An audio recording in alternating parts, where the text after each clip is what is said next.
I've gotten to the stage where I'm rather enjoying sitting down to record these. So, without further ado, let's get into it.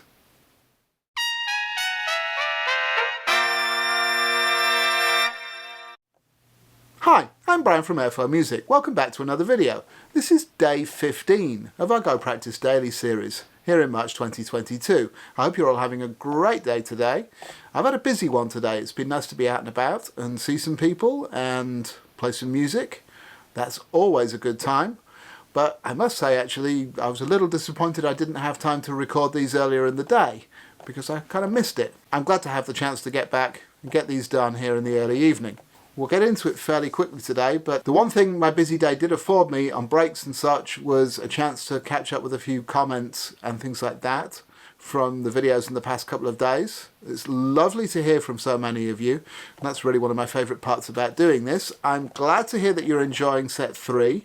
I am too, feeling quite good for it. We will be doing a slow version of exercise 2 today, just because there has been a couple of people requesting that and a couple of people saying that they've found it helpful to go a little slower with that. So we will do one today, so you have the option, okay? And if you don't want to play the slow version, you can always play yesterday's video and use the fast one. But as I said, lovely to hear from so many of you. That's always a pleasure, so please keep the comments coming. It's very much appreciated.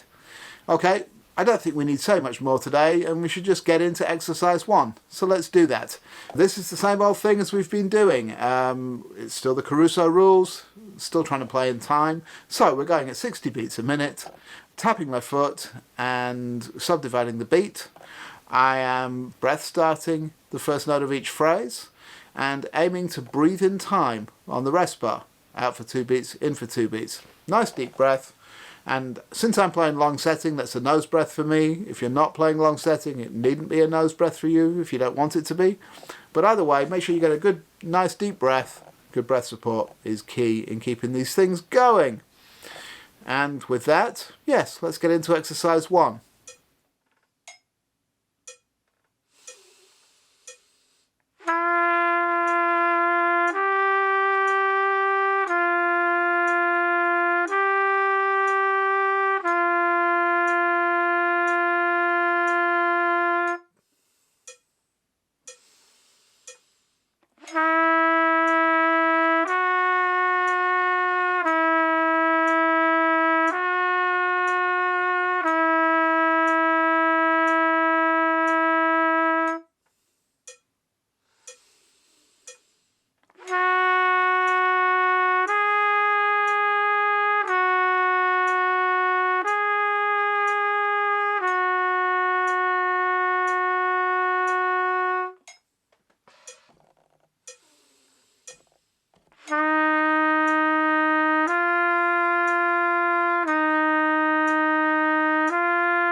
Okay, so there's exercise one. A couple of things were a little rough there for me today, mainly because I've already played today. This will be the last thing I play in my day today rather than one of the first things. So my response is already a little bit used up for today.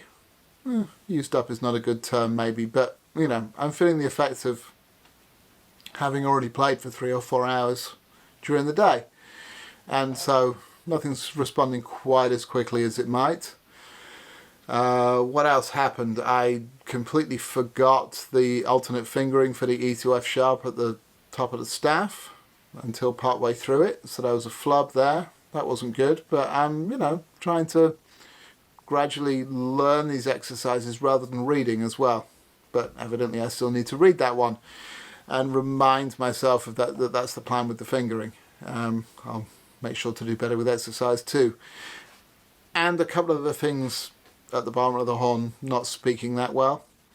But I'm willing to bet that things will be much improved when I get into exercise 2, having played exercise 1. That's my sense probably, because there's been an hour or so since I finished playing a big band rehearsal. So, you know, needs a little time to calm down and get moving again. Anyway, so always interested to hear how you got on with exercise 1 today. Anything particular to report? I don't have really anything else to say about it apart from those things that I observed. I know I'm not playing it as cleanly as I might. That's why I need to keep practicing it and make it really habit to just nail that down at all times. Okay? Anyway, on to exercise 2. As I said, we're deviating slightly from the plan here and we are doing a slower version, just to give folks a chance to catch up with the fingers and start to time the triplets out a little bit. This is going to make the triplets quite challenging actually in some ways, because we're going to be going quite slowly and it's quite a big space to fill that 1 second gap. Because we're going to be continuing as we did with exercise 1, we're going to continue to go at 60 beats a minute rather than speeding up to 80. So just for today we are going to do this slow one. I'll be back to 80 tomorrow, but I want to have an actual recording of this at a slower tempo for you to play along with, so you can keep up with it. And you know, if you're still getting your coordination together on there, it'll be good practice for all of us to do it slower anyway. Okay, so we're going at 60 beats a minute. It's the same pattern, 3 bars of moving triplets followed by a hold note followed by 2 bars rest. We're resetting, getting the mouthpiece off of our chops in the 2 bars rest. We've got the mixed articulations. First bar triplet slurred, second bar tongued, third bar split between slurring and tonguing. Same old thing, we're just going to go at a slower tempo. So we want to make sure to not play too loud. We want to make sure to get a good breath and really support, because this is going to get a little long. We're going to start to feel this being stretched out a little bit, particularly if you're already feeling it at 80. Okay? So nothing else really I think to say about that. So let's get into exercise 2 at the slower 60 beats a minute. 2.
Got a bad breath on the last one.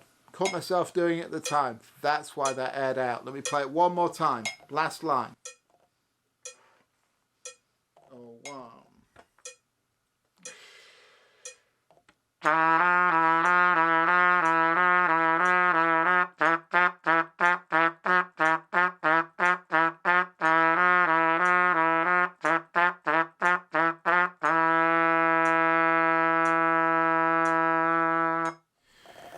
Okay, so there's our slower version of exercise 2. It was kind of interesting actually. As predicted, for the most part my response was much better. Like exercise 1 had cleared some stuff up for me. There was still a couple air balls here and there. In particular, obviously the ending, the last line there. But as I did that and I started it and aired out the first time, I realised that I'd taken a bad breath. I just didn't set up for it properly, didn't start right, rushed it, messed it up. So it was better to go back and do it one more time. Just, apart from anything else, to reinforce to myself that that's really what it was. Okay? So that was the time through at the slower tempo. Now the slower tempo makes it interesting. It's a different timing to get the triplets in the right place, and I found myself rushing on a number of occasions. And it also, going a little slow like that can reveal some inconsistencies in what we're dealing with, particularly for the alternate fingering notes at the top of the staff. That made it even more uneven. This is evidently something I need to practice and really get under control, so it's great to be doing this. Okay? How did you find that at the slow tempo, and how did it compare for you to playing it 20 BPM faster? Please leave me a comment below and let me know about that. That's always interesting. Was your experience similar to mine, or did something different happen? Anyway, that's it for this one, because apart from anything else, I've got to go cook dinner right now, or I shall be in trouble. So, I will see you in the next video. If you've enjoyed this and you're enjoying this series, please do hit that like button and subscribe to the channel if you haven't already. I will be back tomorrow, as I said, and yeah, until then, you know by now exactly what to do. Go practice.